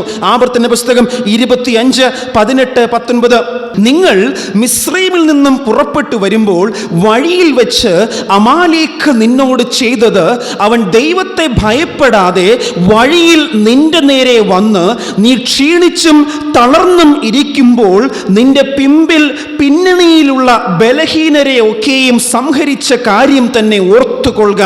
ആകയാൽ നിന്റെ ദൈവമായ യഹോവ നിനക്ക് അവകാശമായി അടക്കുവാൻ തരുന്ന ദേശത്ത് ചുറ്റുമുള്ള നിന്റെ സകല ശത്രുക്കളെയും നിന്റെ ദൈവമായ യഹോവ നീക്കി നിനക്ക് സ്വസ്ഥത തന്നിരിക്കുമ്പോൾ നീ അമാലേക്കിന്റെ ഓർമ്മയെ ആകാശത്തിന് കീഴിൽ നിന്നും മായ്ച്ചു കളയണം. ഇത് മറന്നു പോകരുത്. ദൈവം അവരെ വീണ്ടും ഓർമ്മിപ്പിക്കുകയാണ്. I have a battle with those people Amalekites. എനിക്ക് അമലേക്കരുമായി തലമുറയോളം യുദ്ധമുണ്ട്. അവരുടെ ഓർമ്മയെ തുടച്ചു മാറ്റുവാൻ നീ ഒരിക്കലും മറന്നു പോകരുത് എന്ന് ദൈവം തന്റെ ജനത്തോട് പറയുവാൻ തക്കവണ്ണം ഇടയായി തീർന്നിരിക്കുന്നു. പ്രിയപ്പെട്ടവരെ, എന്തുകൊണ്ടാണ് ദൈവം ഈ ഒരു ജാതിയെ, അല്ലെങ്കിൽ ഈ ഒരു ജനത്തെ നിശേഷം നശിപ്പിക്കുവാൻ തക്കവണ്ണം ഹൃദയത്തിൽ തീരുമാനമെടുത്ത് ആ ന്യായവിധിയുടെ പ്രവൃത്തി തന്റെ ജനത്തെ കൊണ്ട് ചെയ്യിക്കുവാൻ തക്കവണ്ണം സ്വയം ഇടയായതിന്റെ കാരണം എന്താണ്? We need to understand why God is saying this. എന്തുകൊണ്ടാണ് ദൈവം അപ്രകാരം ഒരു പ്രവൃത്തി ആ ജാതികളോട് ചെയ്യുവാൻ തക്കവണ്ണം താല്പര്യപ്പെട്ടത്? പാട്രിയറ്റ്സ് ആൻഡ് പ്രോഫിറ്റ്സ് എന്ന പുസ്തകത്തിൽ ഇപ്രകാരം ഒരു കാര്യം അമാലേക്കുകളെ കുറിച്ച് ദൈവം രേഖപ്പെടുത്തിയിരിക്കുന്നു. Patriarchs and Prophets, page number 627, paragraph 3. She says, Mrs. White says, the Lord knew that this wicked people, ആരാണ് ഈ wicked people? The Amalekites. The Lord knew that this wicked people would, if it were possible, would blot out his people and his worship from the earth. ദൈവം ആരംഭത്തിങ്കൽ തന്നെ അവസാനം കാണുന്നവനാണ്. He knows the end from the beginning. ആയതിനാൽ ദൈവം ആ ജനത്തെ കണ്ടപ്പോൾ, ആ ജനത്തിന്റെ താല്പര്യങ്ങളെ കുറിച്ച് ആഴമായി മനസ്സിലാക്കിയപ്പോൾ ദൈവം അവരിൽ കാണുകയാണ്, ഇവർ ഈ ഭൂമിയിൽ ജീവിച്ച് വളരുവാനിടയായാൽ, ഇവർ ഈ ഭൂമിയിൽ പെരുകുവാനിടയായാൽ, ഇവർ ദൈവത്തിന്റെ യഥാർത്ഥമായ ആരാധനയെയും യഥാർത്ഥമായ ദൈവികമായ ആരാധനയെ സംബന്ധിച്ച അറിവുകളെയും ദൈവത്തെ യഥാർത്ഥമായി ആരാധിക്കുകയും സേവിക്കുകയും ചെയ്യുന്ന ജനത്തെയും നിശേഷം തുടച്ചു മാറ്റുവാനുള്ള ഒരു ഹൃദയവാഞ്ച അവരുടെ ഉള്ളിലുണ്ട് എന്ന സത്യം ആ ജനത്തെ മനസ്സിലാക്കുവാൻ തക്കവണ്ണം ഇടയായപ്പോൾ ദൈവത്തിന് ബോധ്യപ്പെടുത്തുന്നു. ആയതിനാൽ ദൈവം തൻ്റെ സാമ്രാജ്യത്തിനെതിരായി, അല്ലെങ്കിൽ their thought അല്ലെങ്കിൽ അവരുടെ ചിന്തകൾ പോലും was against the very throne of the Lord. അതാണ് ദൈവത്തിന്റെ തിരുവെഴുത്തുകൾ നമ്മെ വ്യക്തമായി ഓർമ്മിപ്പിക്കുന്നത്. ഈ ജനം ദൈവത്തിനെതിരായി പ്രവർത്തിക്കുന്നവരാണ് എന്ന അത്ഭുതകരമായ സത്യത്തെ ദൈവം ആരംഭത്തിൽ തന്നെ അവരെക്കുറിച്ച് കണ്ട് ബോധ്യപ്പെടുവാനും അത് തൻ്റെ ജനത്തോട് പറയുവാനും ഇടയായി തീർന്നു. അവർ എങ്ങനെ ഇസ്രായേൽ ജനത്തെ നശിപ്പിക്കുവാൻ ആഗ്രഹിച്ചു, പിന്നണിയിലുള്ളവരെ, നിസ്സഹായരായവരെ, പാവങ്ങളായവരെ കൊന്നൊടുക്കുവാൻ ഒരു മടിയുമില്ലാതെ അവർ അത് പ്രവർത്തികളെ ചെയ്യുവാൻ തക്കവണ്ണം ഇടയായപ്പോൾ ദൈവത്തിന് ബോധ്യപ്പെട്ടു, ഇവർ ജീവിക്കുവാനിടയായാൽ, പെരുകുവാനിടയായാൽ ഇവർ ദൈവത്തിൻ്റെ ആരാധനാ സമ്പ്രദായത്തെയും സത്യാരാധനയെയും ദൈവത്തെ യഥാർത്ഥമായി സേവിക്കുന്നവരെയും തുടച്ചു മാറ്റുവാൻ തക്കവണ്ണം ഇടയായിത്തീരും എന്ന് അവരെക്കുറിച്ച് പരിശുദ്ധനായ ദൈവം മനസ്സിലാക്കുവാൻ തക്കവണ്ണം ഇടയായിത്തീരുന്നു. ന്യായാധിപന്മാരുടെ പുസ്തകം 6-ാം അധ്യായം 6-ാം അധ്യായം 3 മുതൽ 5 വരെ ഇപ്രകാരം തിരുവെഴുത്തുകൾ പറയുന്നു. ന്യായാധിപന്മാരുടെ പുസ്തകം 6-ാം അധ്യായം 3 മുതൽ 5 വരെ ഇസ്രായേൽ എന്താണ് ഈ അമാലേക്കുകൾ ചെയ്യുന്നത് എന്ന് ഈ വചനം നമ്മെ ഓർമ്മിപ്പിക്കുകയാണ്. ഇസ്രായേൽ വിതച്ചിരിക്കുമ്പോൾ, അവരെന്ത് ചെയ്തിരിക്കുമ്പോൾ, അവർ വിതച്ചിരിക്കുമ്പോൾ മിദ്യാന്യരും അമാലേക്യരും കിഴക്ക് ദേശക്കാരും അവരുടെ നേരെ വരും. അവർക്ക് വിരോധമായി പാളയമിറങ്ങി ഗസ വരെ നാട്ടിലെ വിള നശിപ്പിക്കും. ഇസ്രായേലിന് ആഹാരമോ ആടോ മാടോ കഴുതയോ ഒന്നും ശേഷിപ്പിക്കുകയില്ല. അവർ തങ്ങളുടെ കന്നുകാലികളും കൂടാരങ്ങളുമായി പുറപ്പെട്ട് വെട്ടുകിളി പോലെ കൂട്ടമായി വരും. അവരും അവരുടെ ഒട്ടകങ്ങളും അസംഖ്യമായിരുന്നു. അവർ ദേശത്ത് കടന്ന് നാശം ചെയ്യും. ഇങ്ങനെ മിദ്യാന്യരാൽ ഇസ്രായേൽ ഏറ്റവും ക്ഷയിച്ചു. ദൈവജനം, ഇസ്രായേൽ മക്കൾ യഹോവയോട് നിലവിളിച്ചു. അമാലേക്യർ മിദ്യാന്യരെയും മറ്റ് ഇതര ജാതികളെയും കൂട്ടിച്ചേർത്ത് അവർ കൈയോട് കൈ കോർത്തു പിടിച്ച് ദൈവജനത്തെ നശിപ്പിക്കുവാൻ, അവരുടെ വിളകളെ, അവരുടെ കൃഷിസ്ഥലങ്ങളെ, അവരുടെ ആടുമാടുകളെ, അവർക്കുള്ള സർവ്വ സമ്പത്തുകളെയും നശിപ്പിച്ച് ഈ ജനത്തെ കൊന്നൊടുക്കുവാൻ തക്കവണ്ണം അമാലേക്കുകൾ മറ്റ് ജനങ്ങളെയും മറ്റ് സമുദായങ്ങളെയും മറ്റു കൂട്ടരെയും ഒക്കെ കൂട്ടിച്ചേർത്ത് ഒരു സൈന്യമായി വെട്ടുകിളികൾ പോലെ കൂട്ടം കൂട്ടമായി വരുന്നു. അവരാൽ, ദൈവത്തിൻ്റെ വചനം പറയുന്നു, അവരാൽ അവർക്ക് അതിഭയങ്കരമായ ക്ഷയമുണ്ടായി. ഇസ്രായേൽ ജനം ഏറ്റവും ക്ഷയിച്ചു. ഇസ്രായേൽ മക്കൾ യഹോവയോട് നിലവിളിച്ചു. പ്രിയപ്പെട്ടവരെ, ഇത് വെറും ഒരു കരച്ചിലല്ല, മറിച്ച് എല്ലാം തകർന്നു പോയവൻ്റെ നിലവിളി യഹോവയുടെ അടുക്കലേക്ക് ചെല്ലുവാൻ തക്കവണ്ണം ഇടയായി തീരുകയാണ്. ഇവിടെ നാം മനസ്സിലാക്കേണ്ടിയ ഒരു സത്യത്തെക്കുറിച്ച് Patriarchs and Prophets page number 300 paragraph 1 ഇവരെ നാം വ്യക്തമായി മനസ്സിലാക്കി. Who were the Amalekites? ആരാണ് ഈ അമാലേക്കുകൾ? ദൈവത്തിൻ്റെ ജനമായിരുന്നു, അല്ലെങ്കിൽ യാക്കോബിന്റെ സഹോദരനായ യേശാവിൻ്റെ പുത്രനായ എലീഫാസിന്റെ മകനായിരുന്നു അമാലേക്ക്. അവരുടെ പിൻതലമുറയാണ് അമാലേക്കുകൾ. അവർക്ക് ദൈവത്തെക്കുറിച്ചുള്ള അറിവുണ്ടായിരുന്നു, ദൈവത്തെക്കുറിച്ചുള്ള പരിജ്ഞാനമുണ്ടായിരുന്നു. ദൈവജനവുമായി വ്യക്തിപരമായ ബന്ധം, ജഡപരമായ ബന്ധമുള്ളവരായിരുന്നു അമാലേക്കുകൾ. ഈ ജനത്തെക്കുറിച്ച് കൂടുതൽ വ്യക്തമായ ചില സത്യങ്ങൾ ദൈവം നമ്മെ ബോധ്യപ്പെടുത്തുകയാണ്. Patriarchs and Prophets page number 300 paragraph 1 ഇപ്രകാരം പറയുന്നു: the Amalekites were not ignorant of God's character or of his sovereignty, but instead of fearing before him, they had set themselves to defy his power.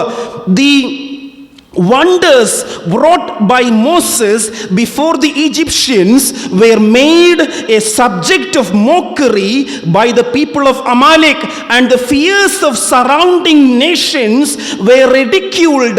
They had taken oath by their gods that they would destroy the Hebrews so that no one should escape, and they boasted that Israelites, God would be powerless to resist them.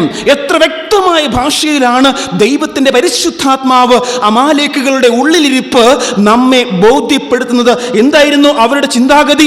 ദൈവജനത്തെ നശിപ്പിക്കണം, അവരെ താറുമാറാക്കണം, ദൈവത്തെക്കുറിച്ചുള്ള പരിജ്ഞാനം തുടച്ചു മാറ്റണം എന്ന ചിന്താഗതി അമാലേക്കുകളുടെ ഉള്ളിൽ ഉണ്ടായിരുന്നു. അവരെന്ത് ചെയ്തിരുന്നു? ആ ചിന്ത അവരുടെ ഉള്ളിൽ ഉണ്ടായിരിക്കുക മാത്രമല്ല, ഇവിടെ പറയുകയാണ് they had taken oath before their gods. അവരുടെ ദൈവങ്ങളുടെ മുൻപാകെ അവർ പ്രതിജ്ഞയെടുത്തിരുന്നു, ശപഥം ചെയ്തിരുന്നു. എന്തായിരുന്നു ശപഥം? We will destroy Hebrews from this world. They would destroy the Hebrews so that no one should escape.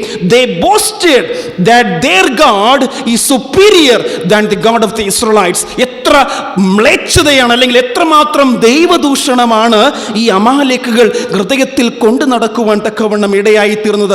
അവർ ദൈവത്തോട് മത്സരിക്കുന്നു, ദൈവത്തിന്റെ കൽപ്പനകളോട് മത്സരിക്കുന്നു. യഥാർത്ഥമായ ഒരു ആരാധനയെ തുടച്ചു മാറ്റുവാൻ അവർ അവരുടെ ദൈവങ്ങളുടെ മുൻപാകെ ശപഥം ചെയ്തിരിക്കുന്നുവെന്ന് ഇങ്ങനെ നമ്മെ ദൈവത്തിന്റെ തിരുവെഴുത്തുകൾ ബോധ്യപ്പെടുത്തുകയാണ്. ഈ ജനത്തെക്കുറിച്ച് ദൈവം അറിയുവാൻ തക്കവണ്ണം ഇടയായപ്പോൾ, അവരെ നശിപ്പിക്കുവാൻ തക്കവണ്ണം ഇടയായില്ലെങ്കിൽ, തന്നെക്കുറിച്ചുള്ള പരിജ്ഞാനം, യഥാർത്ഥ ആരാധനയുടെ അത്ഭുതകരമായ പരിജ്ഞാനത്തെ ഈ ഭൂമിയിൽ നിന്നും തുടച്ചു നീക്കും എന്ന വസ്തുതയെ ദൈവം മുൻകൂട്ടി അറിയുന്നു. അതുകൊണ്ട് അവരെ നശിപ്പിക്കുവാൻ തക്കവണ്ണം പരിശുദ്ധനായ കർത്താവ് തൻ്റെ ജനത്തോട് കാലാകാലങ്ങളിൽ ആഹ്വാനം ചെയ്യുവാൻ തക്കവണ്ണം ഇടയായി. എന്നാൽ ദൈവത്തിൻ്റെ ജനം ദൈവത്തിൻ്റെ നിർദ്ദേശങ്ങളെ തള്ളിക്കളഞ്ഞതുകൊണ്ട് ഇന്ന് ആ നിർദ്ദേശങ്ങൾ തള്ളിക്കളയുവാൻ ഇടയായതിൻ്റെ അനന്തര ഫലങ്ങളെ ആത്മീയ ഇസ്രായേലിയരായ ഞാനും നിങ്ങളും ഈ നാളുകളിൽ അനുഭവിച്ചു കൊണ്ടിരിക്കുകയാണ്. ദൈവം അവരോട് പറഞ്ഞു. 1 ശമൂവേൽ 15-ാം അധ്യായം, 1 ശമൂവേലിന്റെ പുസ്തകം 15-ാം അധ്യായം 1 മുതൽ നാം വായിക്കുമ്പോൾ ദൈവത്തിന്റെ തിരുവെഴുത്തുകൾ ഇപ്രകാരം പറയുന്നു. ഇവിടെ ശൗൽ രാജാവായി അഭിഷേകം ചെയ്യപ്പെടുന്നു. അവിടെ ഒരു രാജാവായി ശൗൽ രാജാവ് അഭിഷേകം ചെയ്യപ്പെടുമ്പോൾ യഹോവയായ ദൈവം ശമൂവേൽ പ്രവാചകനിലൂടെ ഇപ്രകാരം അവരോട് അറിയിക്കുന്നു. എന്താണ് അറിയിക്കുവാൻ തക്കവണ്ണം ഇടയായത്? അതിൻ്റെ 1-ാമത്തെ വാക്യത്തിന്റെ 2-ാമത്തെ ഭാഗം ഇങ്ങനെ പറയുന്നു. സൈന്യങ്ങളുടെ ദൈവം, സൈന്യങ്ങളുടെ യഹോവ, 2-ാമത്തെ വാക്യം, സൈന്യങ്ങളുടെ യഹോവ ഇപ്രകാരം അരുളി ചെയ്യുന്നു. ഇസ്രായേൽ മിസ്രൈമിൽ നിന്നും പുറപ്പെട്ടു വരുമ്പോൾ വഴിയിൽ വെച്ച് അമാലേക്ക് അവരെ ആക്രമിച്ച അവരോട് ചെയ്തതിനെ ഞാൻ കുറിച്ചു വച്ചിരിക്കുന്നു. ആകയാൽ നീ ചെന്ന് അമാലേക്യരെ തോൽപ്പിച്ച് അവർക്കുള്ളതൊക്കെയും നിർമൂലമാക്കിക്കൊള്ളുക. അവരോട് കനിവ് തോന്നരുത്.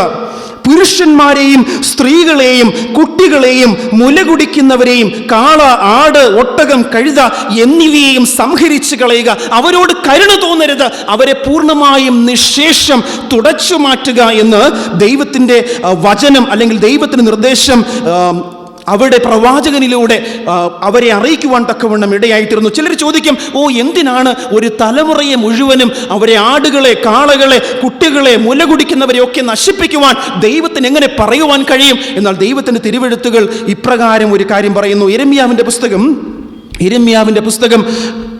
51-ാമത്തെ അധ്യായം, യിരെമ്യാവിൻ്റെ പുസ്തകം 51-ാമത്തെ അധ്യായത്തിൽ ദൈവത്തിൻ്റെ തിരുവെഴുത്തുകൾ ഇപ്രകാരം വ്യക്തമായി എന്താണ് ദൈവം അവരിലൂടെ ചെയ്യുവാൻ ഇടയായത് എന്ന് വിവരിക്കുകയാണ്. യിരെമ്യാവിൻ്റെ പുസ്തകം 51-ാം അധ്യായം 20-ാമത്തെ വാക്യം. നീ, ആരെക്കുറിച്ചാണ്? ഇസ്രായേൽ അവൻ്റെ അവകാശ ഗോത്രം, സൈന്യങ്ങളുടെ യഹോവ എന്നാകുന്നു അവൻ്റെ നാമം. നീ എൻ്റെ വെൺമഴുവും യുദ്ധത്തിനുള്ള ആയുധങ്ങളുമാകുന്നു. ഞാൻ നിന്നെ കൊണ്ട് ജാതികളെ തകർക്കുകയും നിന്നെ കൊണ്ട് രാജ്യങ്ങളെ നശിപ്പിക്കുകയും ചെയ്യും. നിന്നെ കൊണ്ട് എന്ന പദപ്രയോഗം എത്ര തവണയാണ് ഈ ഒരു അധ്യായത്തിൽ പരക്കെ കാണുവാൻ കഴിയുന്നത്? ദൈവം തന്റെ ന്യായവിധിയെ ഈ ജനത്തിലൂടെ ലോകത്തിൽ നടപ്പിൽ വരുത്തുകയാണ് എന്ന് നമ്മെ തിരുവെഴുത്തുകൾ പഠിപ്പിക്കുന്നു. ഏത് ജനത്തെ കൊണ്ടാണോ തന്റെ ന്യായവിധി ഈ ലോകത്തിൽ ദൈവം നടപ്പിലാക്കുവാൻ തക്കവണ്ണം ഇടയായത്, അതേ ജനം അവിശ്വസ്തരായി മാറിയപ്പോൾ ആ ജനത്തിനെതിരെയുള്ള ദൈവത്തിന്റെ ന്യായവിധിയെ നടപ്പിലാക്കുവാൻ ദൈവം വീണ്ടും പിൽക്കാലത്ത് ബാബിലോൺ സാമ്രാജ്യത്തെയും നെബൂഖദ്നേസറിനെയും ഉപയോഗിച്ചു എന്ന സത്യത്തെ നാം മറന്നു പോകരുത്. തന്റെ ന്യായവിധിയെ നടപ്പിലാക്കുവാൻ ദൈവം ഇസ്രായേൽ ജനത്തെ ഉപയോഗിക്കുകയാണ്. അതുകൊണ്ട് ദൈവം പറഞ്ഞു, അമാലേക്യരെ പൂർണ്ണമായും നശിപ്പിക്കുക. എന്നാൽ നാം നാം എന്താണ് ആ കഥയിൽ വായിക്കുവാൻ തക്കവണ്ണം ഇടയായത്? 1 ശമൂവേൽ 15-ാം അധ്യായം. അവിടെ ശൗൽ രാജാവ് ശമൂവേൽ പ്രവാചകന്റെ ദൈവത്തിന്റെ നിർദ്ദേശങ്ങളെ അവഗണിക്കുന്നു.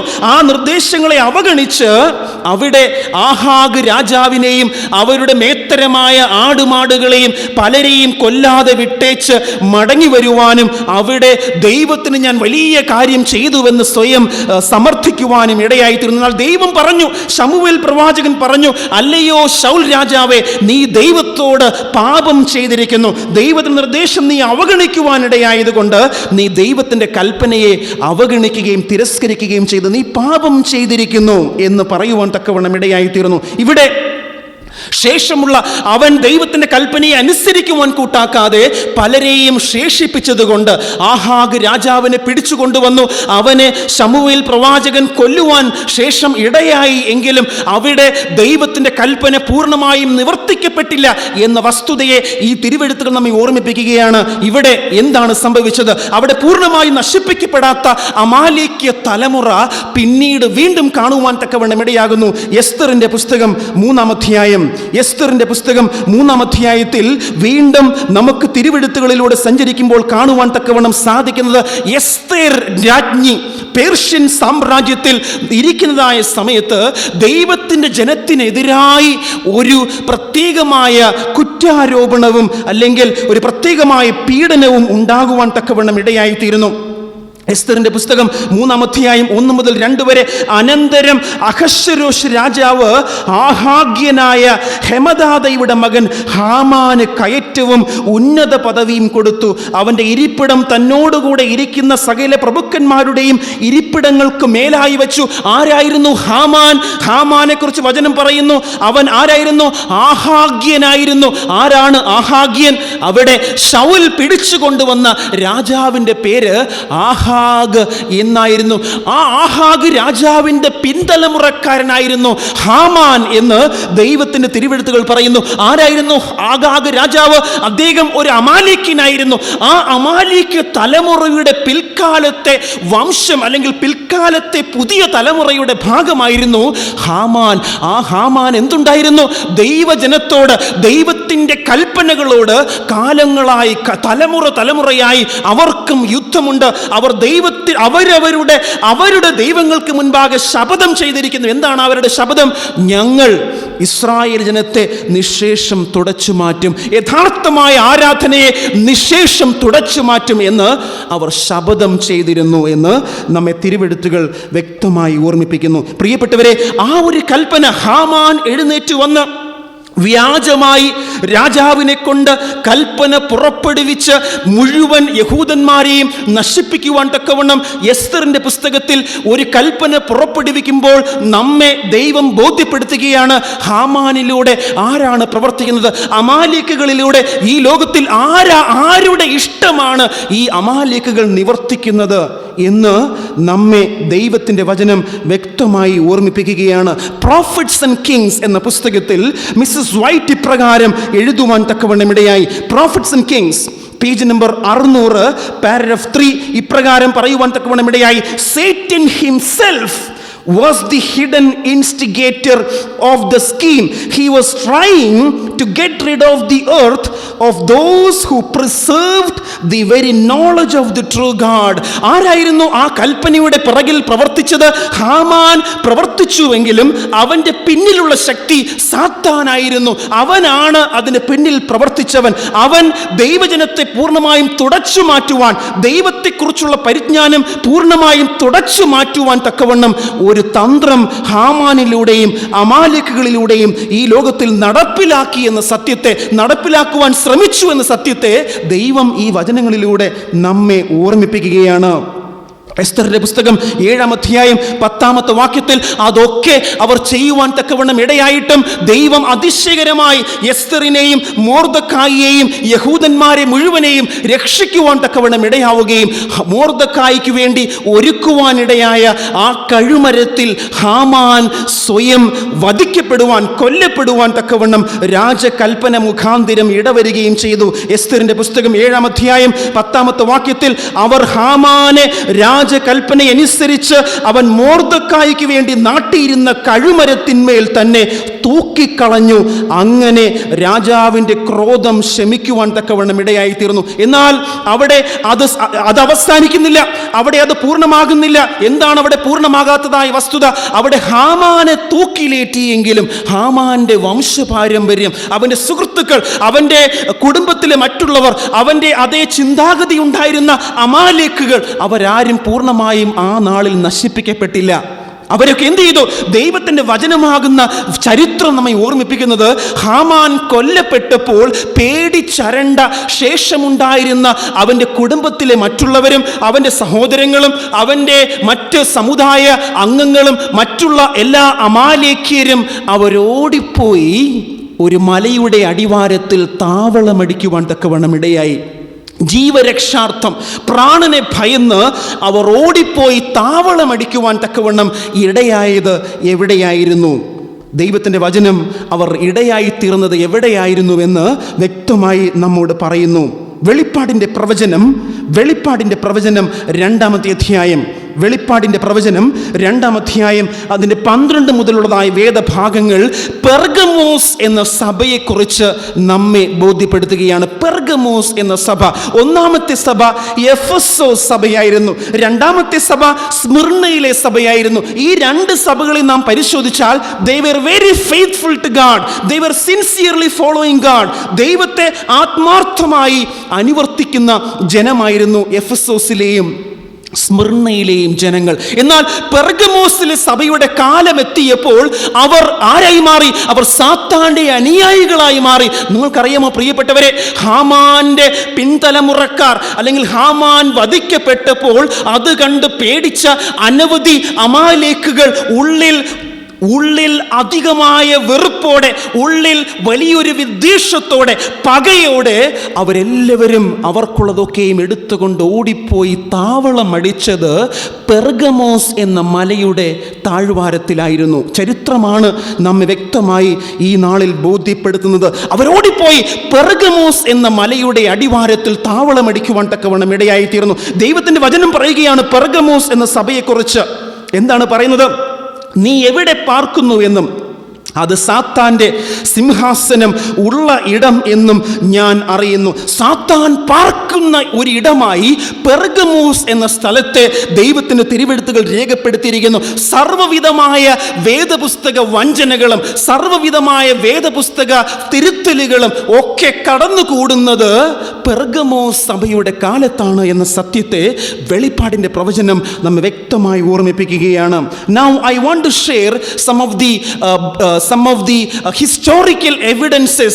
എപ്രകാരമാണ് ഈ ജനം ഓടിപ്പോയി അവർ പീഡിപ്പിക്കപ്പെട്ടപ്പോൾ അല്ലെങ്കിൽ അവർ ഭയചകിതരായി അവരുടെ പ്രധാനപ്പെട്ടവനായ ഹാമാൻ കൊല്ലപ്പെട്ടപ്പോൾ ആ പദവി മൊർദെഖായി ഏറ്റെടുത്തപ്പോൾ അവർ പൂർണ്ണമായും നശിപ്പിക്കപ്പെടുമോ എന്ന ചിന്താഭാരത്താൽ അവരേവരും ഓടി പെർഗമോസ് മലയുടെ താഴ്വാരത്തിൽ താവളമടിക്കുവാൻ തക്കവണ്ണം ഇടയായതിനെ കുറിച്ച് നമ്മെ ചരിത്രം വ്യക്തമായി ചില സൂചനകൾ നൽകി ബോധ്യപ്പെടുത്തുകയാണ്. ഞാൻ ചില കാര്യങ്ങൾ വേഗത്തിൽ നിങ്ങളുമായി പങ്കുവെക്കുകയാണ്. The very name Pergamos means elevation അല്ലെങ്കിൽ ഉയർത്തപ്പെട്ടത് എന്ന് സൂചിപ്പിക്കുന്നു. കാരണം this city of Pergamos is built on rock. അവിടെ പാറമേൽ പണിയപ്പെട്ട ഒരു നഗരമാണ് ഈ പെർഗമോസ് എന്ന നഗരം. അതായത് താഴ്വാരത്തിൽ നിന്നും ഏകദേശം 1000 അടി ഉയരത്തിൽ നിർമ്മിക്കപ്പെട്ട എലിവേറ്റഡ് സിറ്റി ആണ് വാസ്തവത്തിൽ പെർഗമോസ് എന്ന് നമ്മെ ചരിത്ര പുസ്തകങ്ങൾ വ്യക്തമായി പഠിപ്പിക്കുന്നു. This name had a possible connection with the word gamos, which means marriage. എന്താണ് ആ ഒരു വാക്കിലൂടെ അർത്ഥമാക്കുന്നത്? During this time the church married the state and now Satan is able to ruin the church within. ആദ്യത്തെ 2 സഭയുടെയും കാലഘട്ടങ്ങളിൽ സാത്താന് സഭയെ തൊടുവാൻ സാധിക്കുന്നില്ല. കാരണം അതിവിശ്വസ്തയോടെ ദൈവത്തിൻ്റെ വചനങ്ങളെ പിൻപറ്റുവാൻ ആ സഭയിലെ ജനങ്ങൾ ഇടയായിത്തീരുന്നു. എന്നാൽ പെർഗമോസ് സഭയുടെ കാലമായപ്പോൾ സാത്താൻ സഭയ്ക്കകത്ത് ആദ്യം പീഡിപ്പിച്ചു. ആ പീഡനത്തിലൂടെ സഭയെ നശിപ്പിക്കുവാൻ സാത്താൻ ശ്രമിച്ചു. എന്നാൽ പീഡനം തുടർന്നിടത്തോളം കാലം സഭ അതിവിശുദ്ധമായി വളരുവാനിടയായി എന്ന് സാത്താന് മനസ്സിലായപ്പോൾ സഭയ്ക്കുള്ളിൽ കയറി സഭയെ നശിപ്പിക്കുവാനുള്ള ആ ഒരു മാരേജ്, ഉള്ളിൽ കയറി അവളോട് ബന്ധം സ്ഥാപിച്ച് അവളെ വഞ്ചിക്കുക, അവളെ ചതിക്കുക എന്ന ഒരു തന്ത്രത്തിലേക്ക് സാത്താൻ പെർഗമോസ് സഭയുടെ കാലത്തിൽ ഇടയായിത്തീരുന്നു. അതിനെയാണ് ആ പേര് പോലും ദൈവം സൂചിപ്പിച്ചതിലൂടെ നമ്മെ ബോധ്യപ്പെടുത്തുന്നത്. മാരേജ് റിലേഷൻഷിപ്പ്, അല്ലെങ്കിൽ അവിടെ during this time the church married the state. Now Satan is able to ruin the church within, coming inside and ruining the church. ഇവിടെ പെർഗമോസിനെ കുറിച്ച് ചില കാര്യങ്ങൾ വേഗത്തിൽ പറയുകയാണെങ്കിൽ, പെർഗമം was an education center of the western Asia. Both Gomer and Herodotus, they were both studied and lived there in that city of Pergamum. പെർഗമമിലാണ് ലോക പ്രശസ്തമായ ഒരു വിദ്യാഭ്യാസ സ്ഥാപനം ഉണ്ടായിരുന്നത്. ലോക പ്രശസ്തരായ പലരും അവിടെ പഠിക്കുവാൻ തക്കവണ്ണം ഇടയായിത്തീർന്നു. ലോക പ്രശസ്തമായ ഒരു library, the library of Alexandria, അല്ലെങ്കിൽ ആ ഒരു ലൈബ്രറിയുടെ തൊട്ടടുത്ത് രണ്ടാം സ്ഥാനം ഏറ്റെടുത്ത ഒരു ലൈബ്രറി പെർഗമോസിൽ ഉണ്ടായിരുന്നുവെന്ന് നമുക്ക് മനസ്സിലാക്കുവാൻ തക്കവണ്ണം സാധിക്കും. ആ കാലത്ത് ഏകദേശം 2 ലക്ഷം പുസ്തകങ്ങൾ അവിടെ ആ പെർഗമോസിലെ പ്രശസ്തമായ ലൈബ്രറിയിൽ ഉണ്ടായിരുന്നു. പെർഗമോസിൽ നാം പരിശോധിക്കുവാൻ തക്കവണ്ണം ഇടയായാൽ the temple of Zeus, the serpent god, was also found in the very city of Pergamos. This serpent god was also known or called as this great physician, similar to the medical practice logo of today. ഇന്ന് നാം കാണുന്ന ആ medical സയൻസിന്റെ ലോഗോയായി കാണുന്ന ആ ഒരു symbol വാസ്തവത്തിൽ കടന്നു വരുന്നത് പെർഗമോസിൽ നിന്നുമാണ്. The sun worship Mithraism, അല്ലെങ്കിൽ സൂര്യാരാധനയുടെ ആരംഭം, പ്രഭവ കേന്ദ്രം, പ്രഭവമായ സ്ഥാനം ആരംഭിക്കുന്നത് it is from the Pergamos, city of Pergamos. അവിടെ an apostate remnant of Babylonian priest had their seat, അല്ലെങ്കിൽ അവിടെ ആ പെർഗമോസിൽ ബാബിലോണിൽ ജീവിക്കുവാൻ തക്കവിടമിടയായ ആ ജനങ്ങൾ, അല്ലെങ്കിൽ ദൈവത്തിൻ്റെ ആരാധനയ്ക്ക് വിരുദ്ധമായ ആരാധനാ സമ്പ്രദായത്തിൽ ആശ്രയിക്കുവാൻ തക്കവിടമിടയായ ബാബിലോണിയരൊക്കെ ഓടിപ്പോയി രാപ്പാർക്കുവാനും താവളമടിക്കുവാനും ഇടയായത് ഈ പെർഗമോസ് മലയുടെ അടിവാരത്തിലായിരുന്നു. സാത്താന്റെ സിംഹാസനമുള്ള ഇടം എന്ന് ദൈവത്തിന്റെ തിരുവെഴുത്തുകൾ പറയുന്നു. ഒരു മലയുടെ മുകളിൽ യേശുവിനെ കൊണ്ടുപോയി സാത്താൻ കാണിച്ചു കൊടുത്തിട്ട്, ഇതൊക്കെയും എന്റേത്, എന്നെ നമസ്കരിച്ചാൽ ഇതൊക്കെയും നിനക്ക് തരാം എന്ന് കർത്താവായ യേശു ക്രിസ്തുവിനോട് സാത്താൻ പറഞ്ഞതുപോലെ അപ്രകാരമുള്ള ഒരു വാഗ്ദാനം പെർഗമോസ്, അല്ലെങ്കിൽ ആ മൗണ്ടൻ, ആ മലയിൽ കോൺസ്റ്റന്റൈൻ എന്ന ചക്രവർത്തി സഭയ്ക്ക്, റോമിലെ സഭയുടെ ബിഷപ്പിന് നൽകുവാൻ തക്കവണ്ണമിടയായി. എന്തായിരുന്നു അവന്റെ വാഗ്ദാനം? ഞങ്ങളെല്ലാവരും ക്രിസ്ത്യാനികളായി മാറാം, ഞങ്ങളുടെ ആരാധനാ ദിവസമായ ഞായറാഴ്ചയിൽ ആരാധിക്കുവാൻ ഞങ്ങൾക്ക് അനുവാദം തന്നാൽ മതി. He was tempted, the bishop of Rome was tempted and accepted it. അതായത് യേശുവിനെ എപ്രകാരമാണോ അത് കാട്ടി സാത്താൻ പരീക്ഷിക്കുവാൻ തക്കവണ്ണം ഇടയായത്, അപ്രകാരം റോമിലെ ബിഷപ്പിനെ, ആ ജനസംഖ്യയെ കാട്ടി കോൺസ്റ്റന്റൈൻ ചക്രവർത്തി പരീക്ഷിക്കുവാൻ തക്കവണ്ണം ഇടയായി.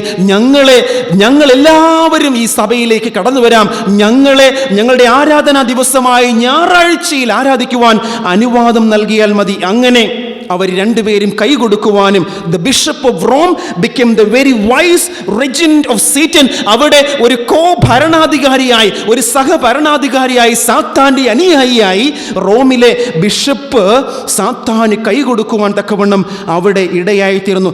ബാബിലോൺ നാം പരിശോധിക്കുവാൻ തക്കവണ്ണം ഇടയായാൽ, ബാബിലോൺ സാമ്രാജ്യം എന്നത് they had a system of pagan polytheistic religion, അല്ലെങ്കിൽ ബഹുദൈവ വിശ്വാസികൾ, ബഹു ആരാധികളായിരുന്നു. ഒന്നിലധികം ദൈവങ്ങളെ ആരാധിക്കുന്ന ആരാധനാ സമ്പ്രദായ വ്യവസ്ഥിതികളാണ് ബാബിലോണിൽ ഉണ്ടായിരുന്നത്. എന്നാൽ ആ ബാബിലോൺ സാമ്രാജ്യം തകർന്ന് സൈറസ് രാജാവ്, കോരശ് രാജാവ് ആ രാജ്യത്തിന്റെ ഭരണാധികാരിയായി പേർഷ്യൻ സാമ്രാജ്യം സ്ഥാപിക്കപ്പെട്ടപ്പോൾ കോരശ് രാജാവ് ആരായിരുന്നു?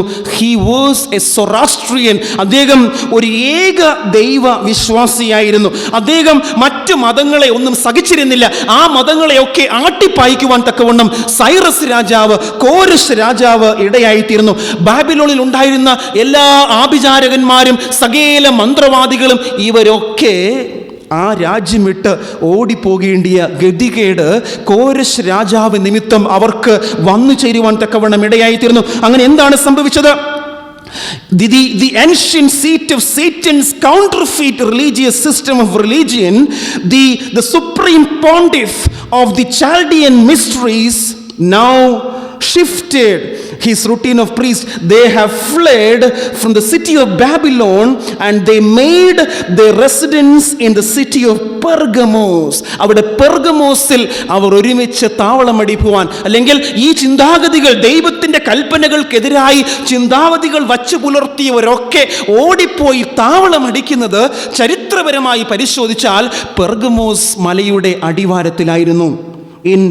In BC 520, 520 BCയിൽ ദാരിയസ് ഒന്നാമൻ പേർഷ്യൻ സാമ്രാജ്യം ഭരിക്കുന്ന സമയത്ത് ആ പേർഷ്യൻ സാമ്രാജ്യത്തിൽ അപ്രകാരം വിശ്വാസം സൂക്ഷിക്കുന്നതായ അനേക ബഹുദൈവ വിശ്വാസികളായവരെ ഒക്കെ പീഡിപ്പിച്ച് ഓട്ടിക്കുവാൻ തക്കവണ്ണം ഇടയായി തീർന്നു.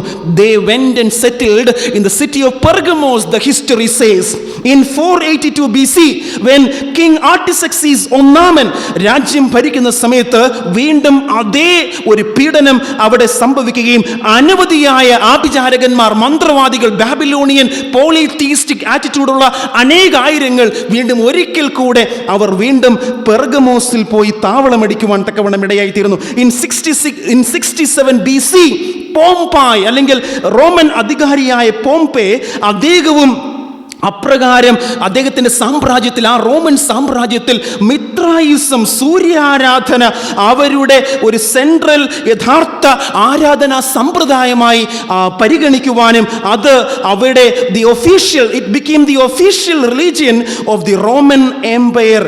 The Pergamum was its origin. അവിടെയാണ് ഇതിനൊക്കെയും ആരംഭം എന്ന് മനസ്സിലാക്കുവാൻ തക്കവണ്ണം സാധിക്കും. അതുമാത്രവുമല്ല, റിഫോർമേഷൻ പൊട്ടിപ്പുറപ്പെട്ടപ്പോൾ റോമൻ സഭയ്ക്കെതിരായി, റോമൻ ഭരണാധികാരികൾക്കെതിരായി, റോമൻ കത്തോലിക്ക സഭയ്ക്കെതിരായി നവീകരണകർത്താക്കൾ എഴുന്നേറ്റ് അതിശക്തമായി ദൈവത്തിന്റെ വചനം സംസാരിക്കുവാൻ തുടങ്ങിയപ്പോൾ അന്തിക്രിസ്തു റോമിലെ പോപ്പാണ് എന്ന് എല്ലാ നവീകരണകർത്താക്കളും ഉച്ചസ്ഥരം പറയുവാൻ തക്കവണ്ണം ഇടയായപ്പോൾ അവരെ പ്രതിരോധിക്കുവാൻ വേണ്ടി എഴുന്നേൽക്കുവാനിടയായ ജസ്യൂട്ട് പുരോഹിതന്മാരുടെ വരവും it is also from this very city which is called the Pergamos. അവിടെ നിന്നാണ് സർവ്വത്തിന്റെയും ഉത്ഭവം. അവിടെ നിന്നാണ് സാത്താൻ തന്റെ പ്രവൃത്തിയെ ഈ ലോകത്തിൽ വ്യാപിപ്പിക്കുവാൻ തക്കവണ്ണം ഇടയായിത്തീർന്നത്. അതുകൊണ്ടാണ് ദൈവത്തിന്റെ വചനം പറഞ്ഞത്, ഓ പെർഗമോസ്, അത് സാത്താൻ പാർക്കുന്ന സ്ഥലം, സാത്താൻ പാർക്കുന്ന ഇടം. അവിടെ തുടങ്ങി ദൈവത്തിന്റെ ജനത്തെ നശിപ്പിക്കുവാൻ പലവിധമായ തന്ത്രങ്ങൾ സാത്താൻ ആവിഷ്കരിക്കുകയും ജസ്യൂട്ടുകളിലൂടെ ഇന്ന് അമാലേക്കുകൾ എന്ന് പഴയ കാലത്ത് അറിയപ്പെടുവാൻ തക്കവണ്ണമിടയായ ആ തലമുറയുടെ പിൻതലമുറക്കാരായി ഇന്ന് ദൈവത്തിൻ്റെ കൽപ്പനകൾക്കെതിരായി, അവൻ ദൈവത്തിൻ്റെ കൽപ്പനകൾക്കെതിരായി പലതും ഈ ലോകത്തിൽ ചെയ്തുകൊണ്ടിരിക്കുന്നു. അവൻ സമയങ്ങളെയും കാലങ്ങളെയും നിയമങ്ങളെയും മാറ്റുവാൻ ശ്രമിക്കുമെന്ന വചനം നിവൃത്തിയാകത്തക്കതായ അനുഭവങ്ങളെ നമുക്കിന്ന് ആ മൃഗത്തിലൂടെ, വെളിപ്പാട് 13 ഒന്നാമത്തെ വാക്യം മുതൽ കാണുന്ന ആ ഒന്നാമത്തെ മൃഗം ഇന്ന് ഭൂമി മുഴുവനും ദൈവത്തിൻ്റെ ആരാധനയെ കോട്ടിക്കളഞ്ഞിരിക്കുന്നു. എന്താണോ അമാലേക്കുകൾ അവരവരുടെ ദൈവങ്ങൾക്ക് മുൻപാകെ പ്രതിജ്ഞ ചെയ്തത്, അതേ പ്രവൃത്തിയെ ഇന്ന് ഭൂമിയിൽ നടപ്പിലാക്കിയിരിക്കുന്നത് ആരാണ് എന്ന് പെർഗമോസ് സഭയുടെ ചരിത്രം നമ്മെ വ്യക്തമായി ഓർമ്മിപ്പിക്കുകയാണ്. പ്രിയപ്പെട്ടവരെ, അവരുടെ ലക്ഷ്യം ഒന്നേയുള്ളൂ, to wipe away God's people from this world. ദൈവത്തിന്റെ പരിജ്ഞാനത്തെ, സത്യാരാധനയെ, ദൈവത്തിന്റെ യഥാർത്ഥമായ മക്കളെ എന്നേക്കുമായി തുടച്ചു മാറ്റുക എന്ന ആ ഒരു ലക്ഷ്യത്തിലേക്ക് അമാലേക്കുകൾ, അവരുടെ പിൻതലമുറക്കാർ ഇന്ന് കൊടിയുമെടുത്ത് പുറപ്പെട്ട് കടന്നു വന്നിരിക്കുകയാണ്. എന്നാൽ ആരംഭത്തിങ്കൽ തന്നെ സർവ്വതും അറിയുന്നവനായ ദൈവം നമ്മോട് പറയുവാൻ തക്കവണ്ണമിടയായിരിക്കുന്നു, I will never leave you nor forsake you. ആ ദൈവത്തിൽ ആശ്രയിച്ച് സർവ്വതും അറിയുന്ന ദൈവത്തിന് മുൻപാകെ തങ്ങളെ ഏൽപ്പിച്ച ദാനിയേലിനെ പോലെ, മീശായേലിനെ പോലെ, അസറിയാവിനെ പോലെ നിൽക്കുവാൻ തക്കവണ്ണം എനിക്കും നിങ്ങൾക്കും സാധിച്ചാൽ, നമ്മെ തുടച്ചു മാറ്റുവാൻ ആഗ്രഹിക്കുന്ന അമാലേക്കിയ പിൻതലമുറക്കാരോട് പോരാട്ടം നടത്തി അവർക്കെതിരെ ദൈവത്തിന്റെ ജയക്കൊടിയെ പാറിക്കുവാൻ എനിക്കും നിങ്ങൾക്കും സാധിക്കണമെങ്കിൽ ഞാനും നിങ്ങളും യേശുവിനെ നോക്കി, വിശ്വാസത്തിന്റെ നായകനും പൂർത്തി വരുത്തുന്നവനുമായ യേശുവിനെ നോക്കി നമ്മുടെ മുൻപാകെ വച്ചിരിക്കുന്ന ഓട്ടം സ്ഥിരതയോടെ ഓടണം. അല്ലാതെ ഈ ലോകത്തിൽ നമുക്ക് അവരോട് പോരാടുവാൻ കഴിയില്ല. ഇന്ന് അമാലേക്കുകളുടെ എണ്ണം വർദ്ധിച്ചിരിക്കുന്നു. ദൈവ കൽപ്പനകൾക്കെതിരായി പോരാട്ടം നടത്തുന്ന മെജോറിറ്റിയെ നമുക്കിന്ന് കാണുവാൻ തക്കവണ്ണം സാധിക്കും. വെറും ഒരു മൈനോറിറ്റിയായി, വെറും ഒരു ചെറിയ ശേഷിപ്പായി ദൈവജനം ഈ ഭൂമിയിൽ ചുരുക്കപ്പെട്ടിരിക്കുന്നു. ഇന്ന് അമാലേക്കുകൾ ലോകമെമ്പാടും വ്യാപിച്ചിരിക്കുന്നു.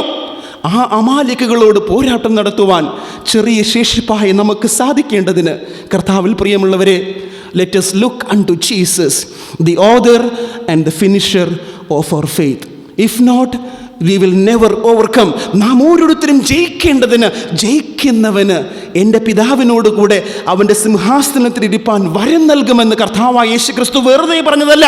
ജയിക്കുവാൻ തക്കവണ്ണം വിളിക്കപ്പെട്ടവരായി യേശുവിനെ നോക്കി നമ്മുടെ മുൻപാകെ വച്ചിരിക്കുന്ന ഓട്ടം സ്ഥിരതയോടെ ഓടുവാൻ, അമാലേക്കുകളോട് പോരാട്ടം നടത്തി അവരെ ജയിച്ച് ജീവൻ്റെ അവകാശികളായി ജീവകിരീടം പ്രാപിക്കുവാൻ പരിശുദ്ധനായ കർത്താവ് നമ്മെ ഓരോരുത്തരെയും ഈ നാളുകളിൽ തിരഞ്ഞെടുത്തിരിക്കുകയാണ്.